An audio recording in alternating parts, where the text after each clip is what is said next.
In another video, we learned that there are only 4 truly irregular verbs in Russian, just 4 verbs that really don't work with the patterns we expect, and just need to be memorized. Let's look at one of these, есть, to eat, and then we'll move on to a pronunciation tip that'll help with this word and a lot of others too. We know that the infinitive is not a good guide to the forms of a verb, so let's just look at the present tense. Я ем. Ты ешь. Он, она ест. Мы едим. Вы едите. Они едят. In the plural, we see the stem yed with second conjugation endings, but the singular forms are pretty unusual and just need to be memorized. Normally, we would make the past tense forms by dropping the te мягкий знак from the infinitive, but that won't work with this verb. Instead, we'll just memorize that the past tense forms look like this. Он ел. Она ела. Оно ело. Они ели. And while we're here, let's look at an aspect of pronunciation that doesn't get a lot of attention. What do you notice about the vowel sounds in the first syllable here? Does one of them sound a little bit different? Он ел. Она ела. Оно ело. Они ели. Did you hear how the first vowel in ели is different from the others?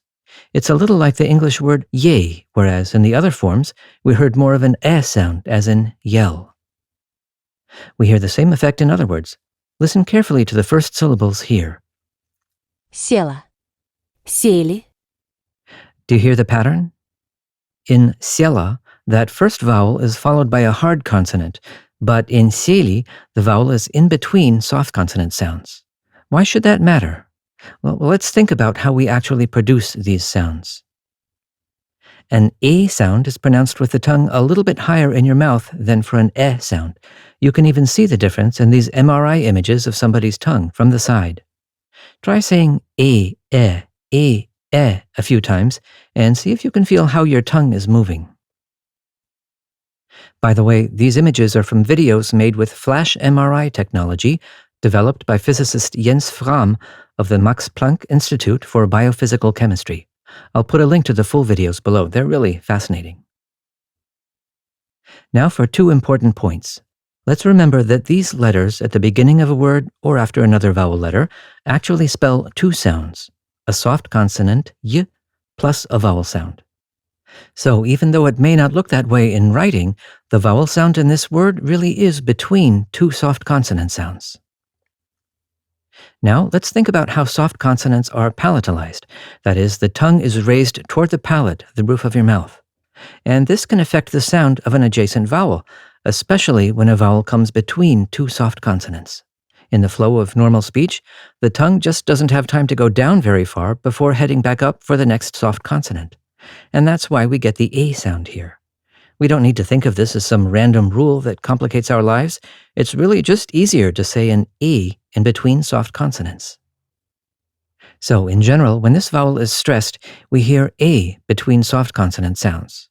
Before a hard consonant sound, we're more likely to hear E. You can hear this effect in other words too. Let's compare the vowel sounds in these words. Which do you think will have an E sound and which will have an E sound? Pause the video, say them out loud to yourself, and then we'll listen to the native speaker. Just as we expect, the vowel sounds before hard consonants tend to sound like E. Тем. Сделать. But between soft consonants, we hear E. 7. Здесь. And one last example. What about есть? Why do we hear an A sound here? I think it's because the softness of the t carries back to soften the s, much like other types of assimilation, and since we're about to pronounce a soft s, the tongue again stays rather high in the mouth, and we get the A quality in the vowel. Keep this in mind, and it'll help you distinguish он ест from есть хочу. Summing up, есть in the meaning to eat is one of just a few truly irregular verbs. The plural forms in the present have the stem yed with e conjugation endings. The singular forms need to be memorized. Я ем, ты ешь, он, она ест. The past tense forms just add L to the letter Y. Here and in general, listen for how consonant sounds can affect the sound of a stressed vowel, Before a hard consonant, we're likely to hear e.